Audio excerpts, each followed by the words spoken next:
if you're watching this video, first thing I want to say is thank you. Thank you for clicking on it. I know there's maybe like a handful of people that will just press play, see it's me, and then, oh wow, off we go. But I implore you, watch the video. I have a lot to talk about. And I do want to give a content warning. The subjects in this video are going to be dark. There is talk of suicide and death in this video, but that's part of life, isn't it though? But here we go. When it comes to life, the way you are born sets forth the path on where you will go. Some people are born fortunate. They're born with a life of luxury. They're born from money. They're born from looks. They're born from talent. Some people are just given everything in the world whenever they are forced come into here. But then you have those that from the day one, they struggle. Oh God, did they struggle. Poverty, homelessness, not knowing where their next meal is going to come from. These are real issues that happen all the time. Growing up, I was fortunate. Growing up wasn't easy. Growing up wasn't hard. I didn't know what it was like going to bed on an empty stomach. I didn't know what it was like going to bed with somebody not hugging me saying I love you. But that's only at home. There's at least 8 hours in between that time span whenever I'm not there. Where I am not within those safe 4 walls. School was a different story. School was school was something else. It was trying, to say the least. Kindergarten, I was supposed to be held back. My teacher actually came to my mother and said that he does not play well with others. His imagination is too active. He's too hyperactive. He needs to be held back another year. What kind of impact does that leave on somebody? From the very first moment that you have any sort of assessments and you're told you're not ready yet. But I wasn't held back. I finished K through 12 as I should have. But there came a problem. Once kids were able to, I became the center of every joke in the world. From every joke you can make about somebody's weight and size,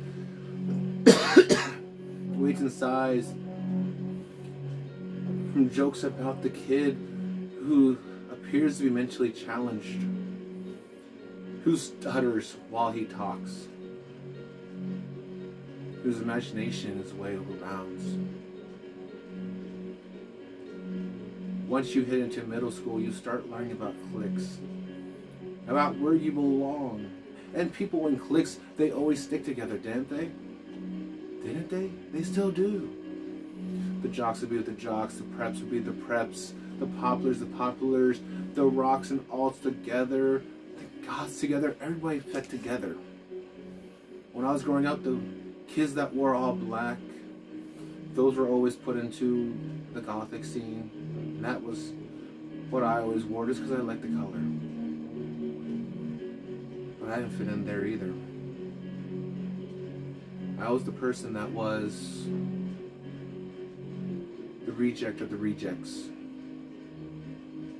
I sat alone in class, I sat alone inside of lunch, inside of study hall, homeroom. I never talked to anybody because nobody wanted to talk to me. It had already been ingrained into my mind that I'm just a bothersome. I'm just an outlet for people to go to whenever they're feeling down, whenever they don't want to think bad about themselves, so they come to me and they make fun of me. It's okay. I could take it. I didn't let it affect me. I distanced myself, but I kept distancing. Once I finally left school, I found friends, and the friends betrayed me. I found more friends and they betrayed me, and I found more and they betrayed me too, and I found that people, eventually, they just wanted to find somebody to stick that knife into their back.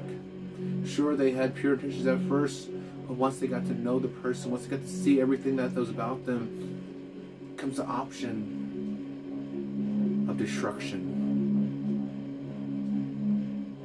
I endured that time and time again, to the point that if you ask me, do you prefer the company of humanity or do you prefer the company of machines? I will tell you 100% every time I prefer the company of machines.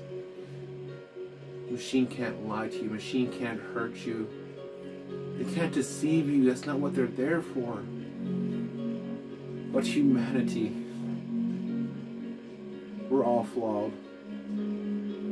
We always have been, we always are, and we always will be. Sure, humanity can bring you joy, life, and happiness, but they can also bring you pain, sorrow, and sadness. To feel happy is to also know what sad is like. I felt that too many times. It got to the point in my life that I would just build walls and walls and walls around me. Everyone that came close to me was always at arm's reach. You weren't allowed to get too close. I felt that pain one too many times. Some people I would bend my arms a little bit. You can come a little closer. You can come just a little bit more. I'm still going to hold you back, because I don't want you fully here. There were some people, very few, very rare, that I actually dropped my arms, said, I'm here. Very few. And it got to the point now that anymore, you just hide behind the words of, I'm tired, I'm fine, I'm okay. But are we really? We talk about the people that commit suicide, and here's where it gets dark for you, because I'm going to challenge everything that you've ever known about it. We say the people that commit suicide, they were weak, they were feeble. If only we had known, if only they had screamed. I'm going to tell you right now, we have screamed and we have yelled. We may not have said it, but through our actions, we were able to show just that little bit. When it comes to saying they're weak, they were never weak. We just got tired of fighting. Many of them, it wasn't a fight that was just a few days or weeks. Oh, they're just having a bad day. They're having a bad week. They're having a bad month. They're having a bad year. They're having bad years. The truth is, once you get to a certain point in life, once you started hitting that wall, you're fighting. And God knows I've fought, and God knows I've tried. It's funny for me, I shouldn't be saying God, I should be saying Luna. For she knows I've tried, she knows I've fought, but there comes a time when you hit that breaking point where you can fight no more. Where you just lay on the ground and go, I can't. Not anymore. And you think, oh gosh, I'll get up one more time. You put your weary hand on the ground and you start pushing up. Sometimes you can lift yourself a few inches. Sometimes you can get yourself a few feet. Sometimes you can get back up on your feet. And sometimes you fall back down again. It is lonely at the bottom. It is lonely when you look around and all you see is darkness. But then you look a little bit more and you think and somehow you find comfort in the darkness. We were not born from light. No. We were born from darkness. That is why it's always so inviting to us. And that's why we are so scared of it. Because we know at the beginning when we first came to birth, there was nothing but darkness inside the womb. And we know that when we pass away, there's nothing but darkness after that. You know, depending upon your religion, there might be something more. There might be another reiteration of yourself. You might go to heaven. You might go to hell. You might go to some other place, or you might just evaporate back into the ether. But for this body, this soul, this mind, it is darkness. The ones that have fallen, they screamed and they yelled. And they couldn't take it anymore. Luna knows I've reached that point more than once. More than people have ever known. Every day is a constant struggle, a fight to get up. It becomes a struggle to leave the house in order to do anything for yourself. You think and you sit around, you look and you go, why? Why should I? What's the point? Why should I even go? Nobody cares. Nobody matters. I don't. And that's when it starts hitting.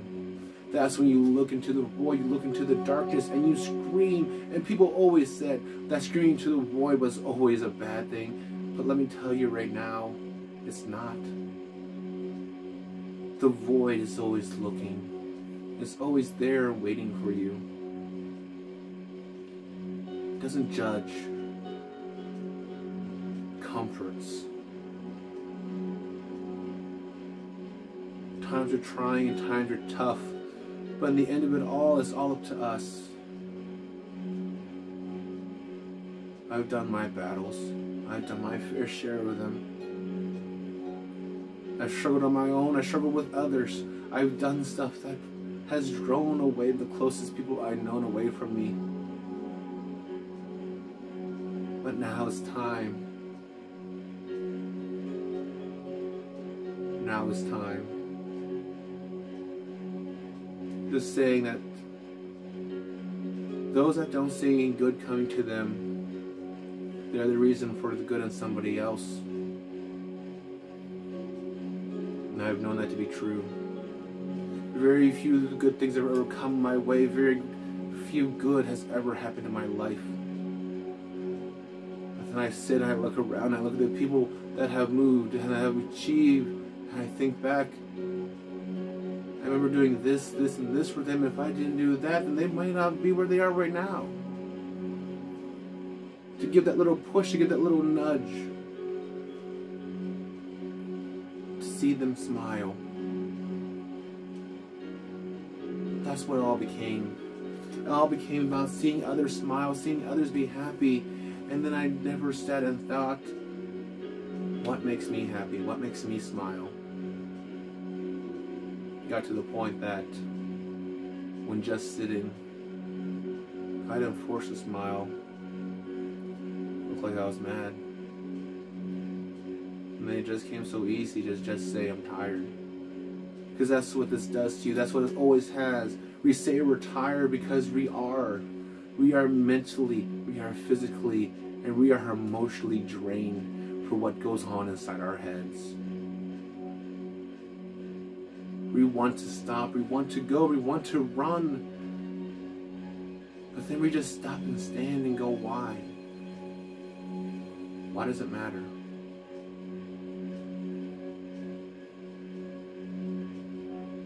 But now's the time. There's a great quote that I love so much from the great play Allegoria. If you have no legs, run. If you have no voice, scream. If you have no hope, invent. The time has come to run, scream, and invent. I've held onto my addictions for so many years because they brought me warmth, they brought me comfort. But they've held me back. They've held me from what I wanted. The great thing is, soon I do get to start my own recovery. I've got my doctor recommendation and it's so wonderful. But it's not just a mental makeover that needs to happen. It's a physical one. I grabbed the void and I yelled and I screamed at it, I'm done, enough. And it just held me and said, you're not. It said, you can do more, you can go on, you can push forward. So that's what it becomes now. Through darkness comes light. It is always darkest before the morning. So now as we get ready to race forward into a new adventure, into a new chapter of the same book that has been written for so many years, it's time. Progress is never linear. It knows no speed, it knows no distance, it knows no path. For those that want recovery, for those that always want to try more, there will always be fall downs and setbacks. But now is the time to stand forth. Now is the time to make the run. Thank you. I'll see you on the finish line.